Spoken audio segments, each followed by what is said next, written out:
नमस्कार दोस्तों। पिछले दिनों आपने देखा होगा कि ओपन एआई की नई टेक्नोलॉजी ने सोशल मीडिया पर जिब्ली स्टाइल एआई इमेजेस की बाढ़ ला दी थी, लेकिन साथ ही साथ ये विवादों से भी घिर गई है।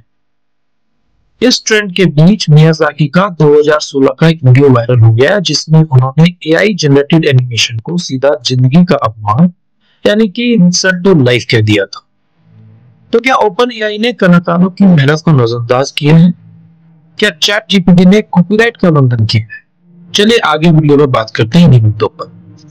ये तो मियाजाकी किसी परिचय के मोहताज नहीं है। 84 साल के बुजुर्ग जापान के मशहूर एनिमेटर और फिल्म मेकर है। ऐसे समय में जब वेस्टर्न वर्ल्ड में Walt Disney, the lion king, Aladdin, beauty and the beast और पिक्सर एनिमेशन स्टूडियो फाइंडिंग नीमो, टॉय स्टोरी जैसी एनिमेशन फिल्में बनाकर एनिमेशन में एक छत्र दबदबा कायम किए हुए थे, उसी समय 1985 में जापान के मियाजाकी, ताकाहाता और तोशियो सुजुकी ने मिलकर स्टूडियो जिब्ली की नींव डाली। दरअसल आज जिब्ली आर्ट जिस वजह से जाना जाता है उसका श्रेय स्टूडियो जिब्ली को जाता है।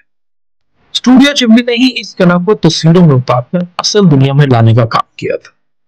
जिब्ली एक तरह की जापानी कला है जिसमें एनिमे कैरेक्टर्स को तस्वीरों में उतारा जाता है। स्टूडियो जिब्ली की सबसे अलग बात और सबसे खास बात यह थी कि यहाँ पर एनिमेटर्स इन तस्वीरों को कंप्यूटर से नहीं बल्कि हाथों से बनाते थे, जिसके बाद इन तस्वीरों को क्रम में रखकर एनिमेशन तैयार किया जाता था। आज लगभग 40 साल बाद भी इस स्टूडियो में जिब्ली एनिमेशन को हाथों से बनाई गई तस्वीरों से ही तैयार किया जा रहा है। एनिमेटर और फिल्म निर्माता मियाजाकी ने Spirited Away, My Neighbor Totoro, Princess Mononoke जैसी अमर फिल्में दी जो दर्शकों को भावनात्मक रूप से जोड़ती है, लेकिन एआई के बढ़ते प्रभाव को लेकर वह थोड़ा नाराज और चिंतित है। खबरों के मुताबिक उनका यह वीडियो 2016 का है जिसमें वे एआई की आलोचना करते हुए कह रहे हैं कि यह जीवन का अपमान है, this is an insult to life itself. और इस तरह के कंटेंट को देखकर उन्हें कोई दिलचस्पी नहीं होती। मियाजाकी आगे कहते हैं कि अगर एआई को ज्यादा बढ़ावा दिया गया तो असल कलाकारों की जरूरत खत्म हो जाएगी। वे कहते हैं कि अगर हम मशीनों को कहानियां बनाने देंगे तो हम अपनी कला और आत्मा को खो देंगे।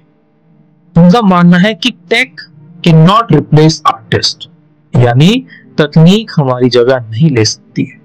कला का मकसद भावनाओं का विस्तार करना है। मियाजाकी आगे कहते हैं कि मैं इस तरह की चीजें देखकर रोमांचित नहीं हो सकता। इसे बनाने वाले लोग दर्द की भावना को नहीं समझते। मैं इसे लेकर बेहद निराश और कभी भी अपनी कला में इस तकनीक को अपनाना नहीं चाहूंगा। मेरे हिसाब से यह जीवन का अपमान है। दरअसल उनका यह विरोध भावनात्मक वजहों से जुड़ा है। उन्होंने एक ऐसा अनुभव साझा किया जिसने उनके दिल को झकझोर दिया था। दरअसल मियाजाकी के एक खास दोस्त को गंभीर बीमारी थी जिसके कारण वे अपना हाथ तक नहीं हिला सकते थे। जब उन्होंने उनकी एआई जनरेटेड वीडियो में हाथ का एक्शन देखा तो इससे उन्हें अपने दोस्त के संघर्ष की कहानी याद आई। एक ऐसी लड़ाई जिसे कोई मशीन कभी समझ नहीं सकती। उन्होंने कहा जो लोग इस तरह की चीजें बनाते हैं उन्हें दर्द का कोई अंदाजा ही नहीं है। वह ये देखकर पूरी तरह निराश हो गए कि एआई इंसानी भावनाओं को पूरी तरह नजरअंदाज कर सकता है। वह मानते हैं कि कला का असली शान तभी झलकता है जब इंसान अपने अनुभवों, दर्द, खुशी और संवेदनाओं को चित्रों और कहानियों में उतारता है। लेकिन एआई आधारित एनिमेशन इस गहराई से कोसों दूर है। कई कलाकारों, डिजाइनर्स और एनिमेटर्स का मानना है कि एआई से बनी जिब्ली स्टाइल आर्ट मौलिक नहीं है, बल्कि यह मियाजाकी और उनके स्टूडियो की कला की एक कॉपी है। तो यहीं पर एआई और जिब्ली आर्ट की कॉपीराइट इशू भी जो है हमारे सामने आता है। तो पहले हमें समझना होगा कि कॉपीराइट क्या है, इसका उल्लंघन कब होता है। कॉपीराइट एक कानूनी अधिकार है जो किसी भी मूल रचनात्मक कार्य को सुरक्षा देता है। यह किसी लेखक, कलाकार या निर्माता को यह अधिकार देता है कि उनकी रचना को बिना अनुमति कॉपी करना, पुनः प्रकाशित करना या मॉडिफाई नहीं किया जा सकता। कॉपीराइट उल्लंघन तब होता है जब कोई भी व्यक्ति बिना अनुमति के किसी रचनात्मक कार्य की नकल करता है, किसी मौलिक कलाकृति को कॉपी कर अपने नाम से पेश करता है या बिना अनुमति के कमर्शियल रूप से किसी दूसरे के नाम पर प्रयोग करता है।